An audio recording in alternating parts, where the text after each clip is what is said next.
Ladies and gentlemen, welcome in to the 143. This is episode 122. We're coming at you live. We got another banger and bound for you. As we always do, we like to keep it consistently good, putting one out every single week. Amen. That's what we do. So we got a good one in store for you. Yeah, I got a doozy. This is more of a discussion-based episode. Ain't much going on in the sports world right now, other than obviously the playoffs for the NBA and NHL. They're rolling. Mavs choked away their lead last night, and the Thunder evened it up 2-2. Stars did not choke away the lead, won their game. They're 3-1 now against the Avalanche, both in the second round. And when this episode releases on Wednesday, both be playing that night. So keep on watching those Dallas teams in the playoffs. Let's get into it. We got a little bit of a doozy for y'all today because somebody named Austin Rivers decided to run his mouth. You probably have never heard of him before. And I'm going to bring you our stat of the week, brought to you by Andrews Logistics. Austin Rivers, career, who was an NBA player and played for the Pelicans, the Clippers, the Wizards, the Rockets, the Knicks, the Nuggets, and the Timberwolves. So that's 7 teams. So clearly nobody really wanted him. And I'll tell you why. His stats for his career, Nick, he averaged 8 points a game, 2 rebounds a game, and 2 assists a game. Yikes. That's your stat of the week, brought to you by Andrews Logistics. And we'll get into Austin Rivers here more in a second. But I just wanted y'all to keep in mind that he's been on 7 teams and didn't even average double digits. Yeah, been kicked around. Obviously, it sounds like no one really wanted him, and he wasn't much of a contributor since he was so quick to be rid of wherever he went. And that brings us into your player of the week. Joseph was throwing at you some NBA. I went back with some NHL. Wyatt Johnston. He just turned 21, actually, as a matter of fact. Through 11 games, this playoff series, he has 7 goals and 4 assists. He's been absolutely disgusting. Had 2 goals in the game on Monday night. Could have very well had a hat trick, but he decided to pass up that final goal to get, a sure thing pass to a wide open teammate to bury an empty netter to ice the game. But he has been one of the shining stars for our team. See what you did. This recent playoff run, he's been unstoppable. Teams have been trying to contain him, and they couldn't do it. But it's crazy how he's been doing all that while being 20 years old. Yeah. And just turned 21. He's still a kid, still on his rookie contract. We got, bright future ahead of him. A lot of people are saying, he might get the captaincy whenever Jamie Benn hangs it up, but that won't be for a while now. But yeah, player of the week, Wyatt Johnston. Hey, stellar outing from Wyatt Johnston. I don't know much about hockey, but I do know that he's put on a great performance with his 7 goals so far. So I definitely wish he had taken that shot last night for the 8th goal, but, it would have been cool to have. That just embodies what this team is, okay? They're built for more. They're built for that deep playoff run, all right? He passed up what would otherwise be a selfish, meaningless stat. Yeah. And in order to get the sure thing to secure the win so that they could come home to Dallas with a chance to win the series. So I think that just it shows more. It shows character. It does. This team is built to win. That's what we do here in Dallas. That's what we do. Well, that's what we do on the Stars. That's what we do on the Stars. It's not what we do on the Mavs. If you're the Mavs, Luka's just taking every shot that he possibly can and missing.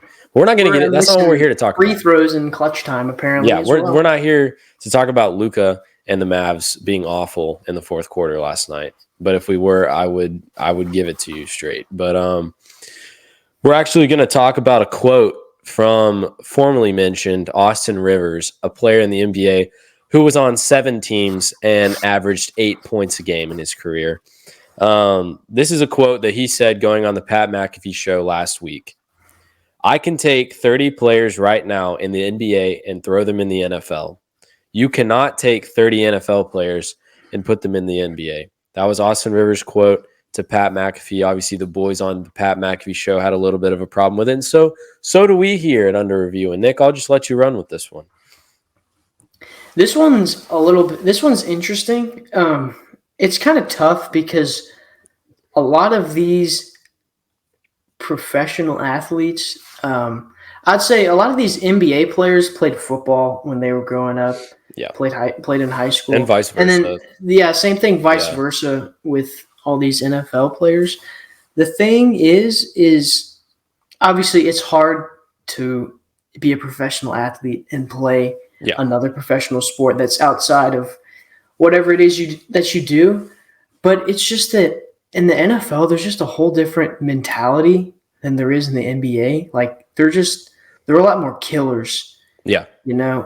Like it's a contact sport, like obviously built around contact. So it's way more aggressive, way more competitive, And so I don't feel like a lot of these NBA players would be able to do that because they'd have to go in and change their entire mentality. Now, athleticism wise, I think they could compete, but it's just, I think it's the physical contact. I don't think they could handle, that aggression. Here's the thing. And I love what JJ Watt actually came out and said on Twitter after that to Austin Rivers. He said, you don't have a job in either one right now. Basically like saying, Austin Rivers, man, I don't know if you're able to run your mouth about he wasn't even a great NBA player. Like if we're being real, we're not going to get into that part, but I'll say right now, I think like, you could take LeBron James, who was actually pretty good at football, and like possibly if he had stuck with football, or probably if he had stuck with football, would have gotten drafted at some point. Right. Like you could take him, he could go to the NFL, and he could be athletic enough to maybe play in the NFL. That's not what we're saying. You cannot take 30 NBA players and put them in the NFL and let them take hits. Because if there's one thing NBA players can't do right now, it's deal with contact. A lot of these dudes are tall, lanky, skinny, slow. And so I don't think that would translate well. Now, I do think I think he's completely wrong.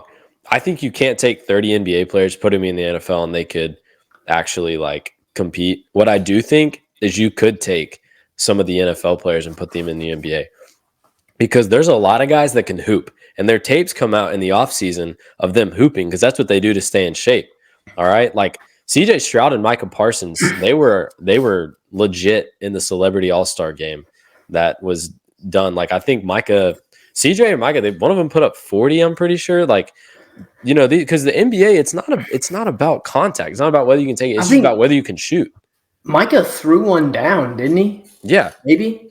Yeah. And did. Myles Garrett, too. I've seen some clips of him in the gym, like in the basketball gym. Yeah. No, Myles Garrett's a beast. Getting up there, throwing it down. T. Higgins, he was a beast in high school. There's clips of him coming out. And Cooper DeJean, he was that dude in high school. Been seeing some clips of him come out recently. Hey, Cooper DeJean came out and said he could smoke Caitlin Clark. What do you think about that? I mean, it's not even close. Like I've seen Cooper DeJean's highlights. He's stuffing it down her throat every single time. All I'm saying is the transition from the NFL to the NBA is basically like, can you run? Okay, yeah, these guys can run in the NFL. And so it's like, but you're not worried about getting hurt in the NBA like you are in the NFL. Like, I mean, you take these guys that like if they feel any contact to their body whatsoever driving to the basket, throw their arms up in the air, like fall down like someone just punched them straight in the face and like try to get a foul call. We can't. I mean, you do that in the like you get tackled in the NFL. I mean, that's legal. That's what it's supposed to happen. I just don't feel like in what JJ Watt also came out and says, nobody can play cornerback in the NFL unless you're a quarterback. That's true. Like it is the hardest position. He said, other than the quarterback, to play cornerback in the NFL takes like some crazy great reads and stuff. I think this was just an ignorant statement as well coming from Austin Rivers. Okay. Because Austin Rivers wasn't even good at his own sport. I mean, yeah, he made the NBA obviously like at a professional level. So there's some like impressiveness to that. But once he got there, he didn't perform at the highest level, That wasn't what he did. Like nobody wanted him. And so I mean, I just don't think he can come out and say that, And it all just comes back to the contact thing. I don't think that NBA players would be able to handle that contact well. But I do think there are NFL players that have endurance and stamina to the point where they would be able to, keep up with all that running and stuff. Obviously, a thing that does come into question is that there are certain basketball skills that are only relevant to basketball, like shooting. Like that's going to be a big thing. Like you don't know if any of these football players are necessarily good at shooting. Like we see plenty of clips of them, throwing down some dunks. Like we were talking about Myles Garrett earlier. Like, but I mean, obviously, who knows if he has a jump shot or whatever. Shooting as well. Okay, well, I guess he's that guy. But I do think it's more likely that you throw 30 NFL players in the NBA and see them succeed than it would be NBA to NFL. Obviously, we're not dealing with concretes, but we are dealing with which one's more likely. I don't see 30 NBA guys being able to go into an NFL game. Like I'm talking about, this is like game action. Like, yeah, you want them to run a slant at some point. Like they could probably maybe catch a ball. But I mean, like, are they going to hang on to it when they're lit up across the middle of the field on that slant? No, they're not, because like they're not used to having to endure that kind of physicality, because the NBA, I mean, in the playoffs, they let them play a little bit more physical, but obviously it's nowhere near the physicality of the NFL. But I just think like there are some NFL guys that I could definitely see, like some wide receiver, cornerback, maybe some linebackers that could definitely play like NBA minutes and be productive, The other thing too, and this is just kind of to be fair to NBA, is tall for NFL is like it's probably around average height, I would say. It is. For NBA. Like to be tall in the NBA is way different than to be tall in the NFL. Like Austin Rivers said Wemby. Mm-hmm. Like Victor Wembanyama could play in the NFL. No, Wembanyama, like he would die. Like that, and that's what the guys on Pat McAfee said. It's like, dude, Wembanyama gets hit, like he would break 6 bones. I mean, easily. You snap him, like he just like snap in half. Like guys like him, it looks like you blow on them and they'll just just fall over, break a femur or something because they're just so skinny. Yeah, and so tall and lanky. He's not fast. I think that statement was said out of. That was a rash. That was a rash statement, but it gave us content. It gave us an episode, so I appreciate it. Thank you, Austin. It's been a hot topic now in the sports world, which obviously we only bring you hot topics from the sports world. And so, I mean, it was a crazy statement for Austin Rivers to make. Dare I say again, 8 points, 2 rebounds, 2 assists, average across his career. So really nothing special. 7 teams in how many years did he play in the NFL or NBA? Let me look real quick. It was wait. 7 teams. Obviously, if that's over like I don't even know how long. And 11. 11 years. 11? Okay. So yeah, that's like I think his longest stint would be was with the Clippers for 4 seasons. That was early career. 4 seasons. Okay. Yeah. And then obviously after that, that's normally teams just like signing you. You're not good. They get rid of you to get rid of your contract type deal. It's just like, yeah. Needless to say, that was a dumb statement. Like, don't know where he was coming at with that one. Yeah, maybe he should try the NFL because he didn't make it. Go right on ahead because I think it's safe to say his NBA career is also over. Yeah, if you ever try the NFL, I think there's some guys in the NFL that didn't love what you said. So yeah, you would definitely be getting lit up there, pal. Yeah, they probably want a shot at you now. Absolutely. Well, here's like to end our shows in under review. I brought you a quote from the captain, Derek Jeter. He said, "There may be people that have more talent than you, but there's no excuse for anyone to work harder than you." And that's the truth. Mm-hmm. That is the truth. Before we end, I just want to say that the Astros pitcher Blanco tonight got kicked out of the game for foreign substance found on his glove by the umpires. On the Astros. Looks like the Astros are back at it again. Joseph, an Astros player cheating? That I don't think that could be. I know possible. It blew my mind as well. But I want to throw that out there just to let them know that Old habits die hard, man. So once a cheater, always a cheater is what it looks like to me. I don't make the rules. I mean, you're not helping your case here. Yeah. Well, I mean, when you so they're 16 and 25, when you realize that it's actually hard to win the right way, that's what you got. You go right back. You go right back to what you did. Right back to the roots, baby. But we thank y'all for listening this week, and we will see you next week like we always do for another episode of Under Review.